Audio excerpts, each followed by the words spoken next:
Hi, we're in Mar Brisa Resort in Carlsbad, California, doing a timeshare living cooking segment with Kansas City steaks. We're going to use their filet mignons to make our beef Wellingtini. So let's start it. We're going to take an onion.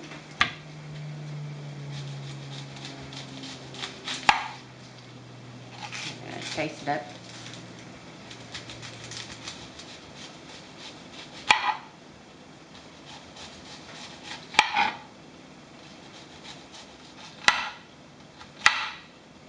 Oh, this onion's strong. I'm also using the knives here that are in the timeshare. They're not super sharp, so you just need to be a little careful. Okay, and I'm going to warm up my pan.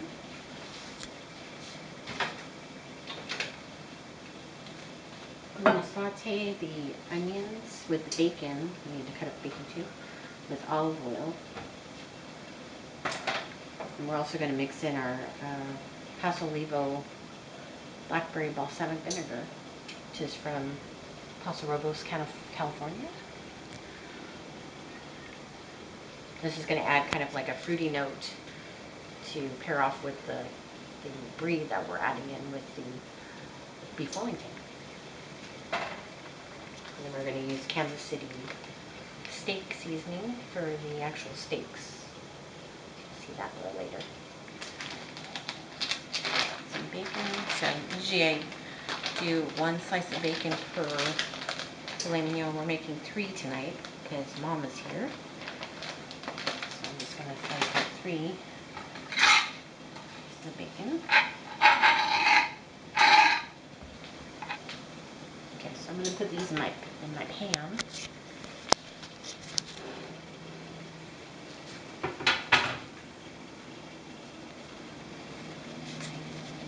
Go in and actually separate them because sometimes it gets kind of mushed up when you're slicing them. Another thing cool about timeshares is you, not only if you own with like Hilton, but there are other timeshare properties like Wyndham and others that have it's like you're home away from home. So you got a full kitchen, full refrigerator, cook range, oven, microwave, dishwasher, and even laundry facilities like washer and dryer. Okay, we're going to let that saute, render the fat down, and then we'll add in our onion in a little bit. Okay, it looks like the bacon's nice and crispy, so we're going to add the onions that we chopped up earlier.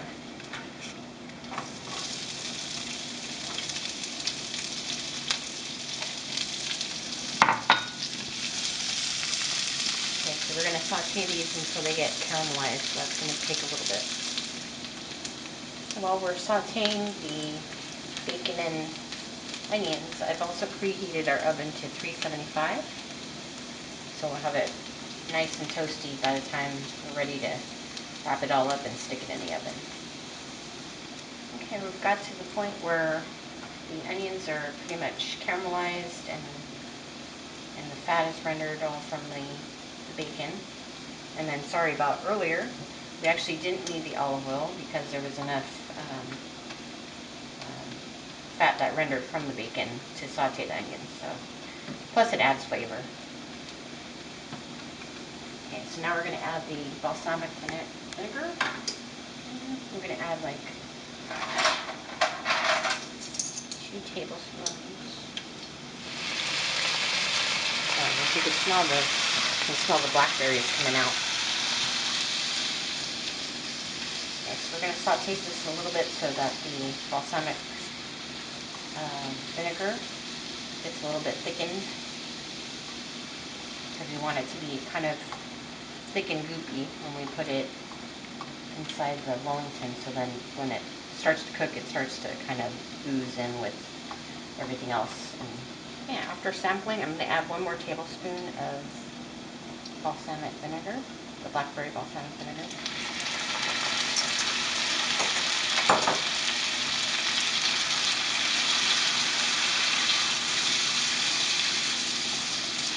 want it to be sweet, but then I also want that kind of acidic contrast inside.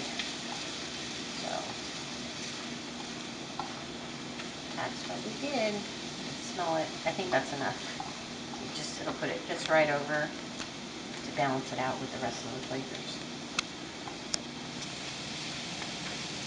Okay, I think we're good. I'm gonna go ahead and turn the heat off and set it aside.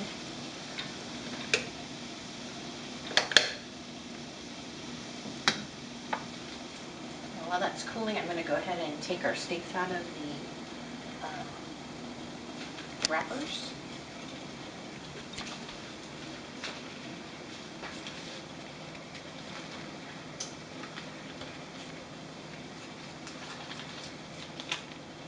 You need to pat these a little to get some of the excess blood off.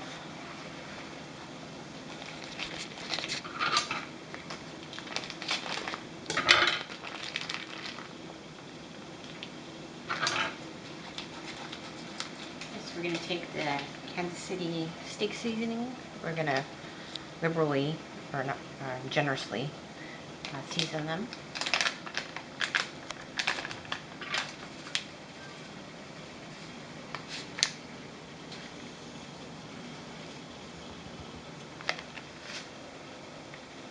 They give you a lot in these packets, so you'll have leftovers to add to other dishes that you have.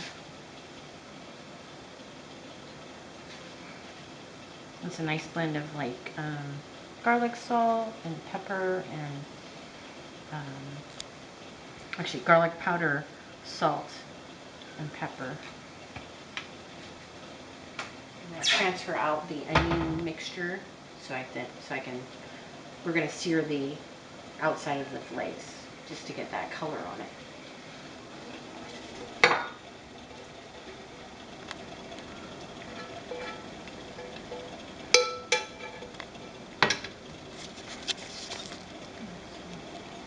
It's almost like an onion brittle, a little bit. Okay, the pan's ready. Actually, after the magic of filming, we've cleaned the pan because the pan was all kind of sticky from the onion mixture. Now we're ready to put the steaks on the pan to sear.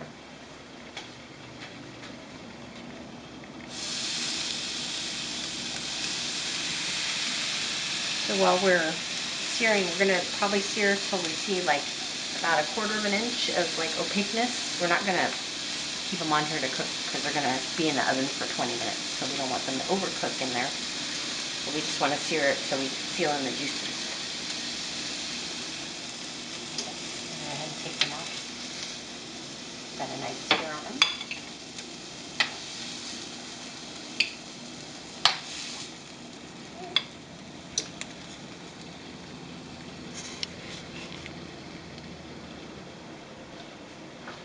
We're going to prep the brie now. Keep it in the refrigerator because you don't want it to get soft on you because it will get soft very quickly.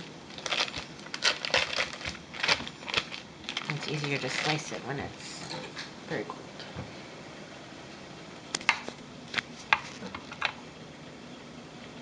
Okay. Take one more slice.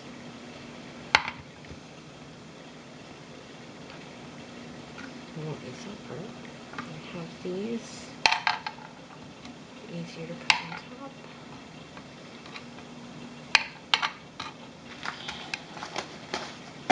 Okay, I'm going to get the puff pastry. Okay, I'm going to use Pillsbury.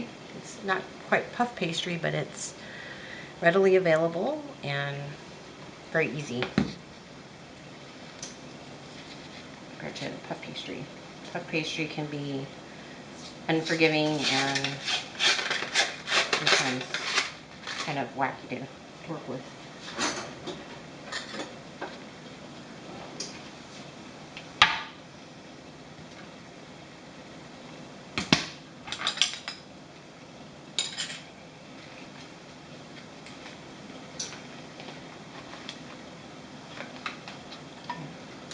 they've done is they've already perforated it for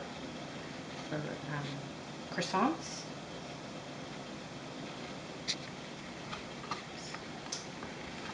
If you can see it's perforated.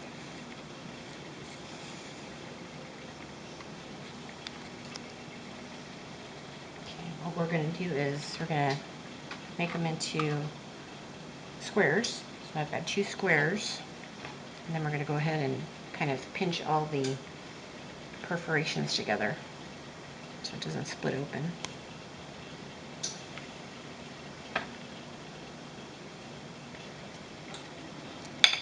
Steak in the middle.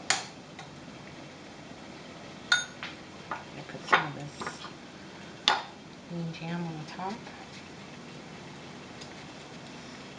Okay. And then we're going to top it with the cheese.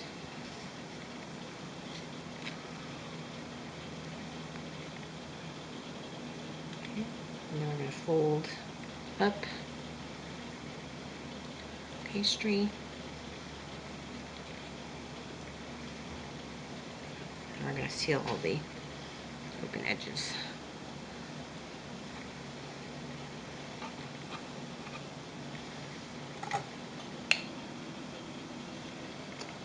Okay, we made the 3 packets of beef Wellingtinis, and I had some extra dough left, so we just made some croissants, because once you open that roll dough, you gotta make them.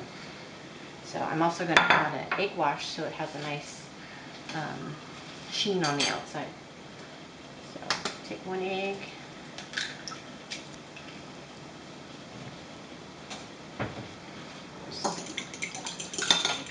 And I forgot to bring my brush, you know, like for barbecue sauce or whatever. So what I did is I took a fork and I wrapped some plastic wrap around it. So hopefully it'll work. If not, it was a good try.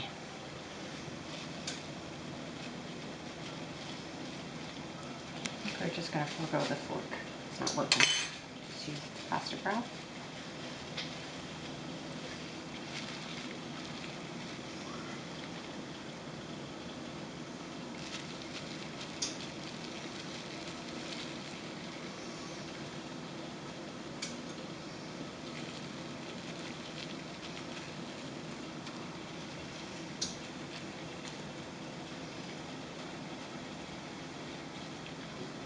Good. I'm just going to add a little bit to these little croissants since I have a lot of egg left. Okay, ready for the oven. So 375 for 20 minutes.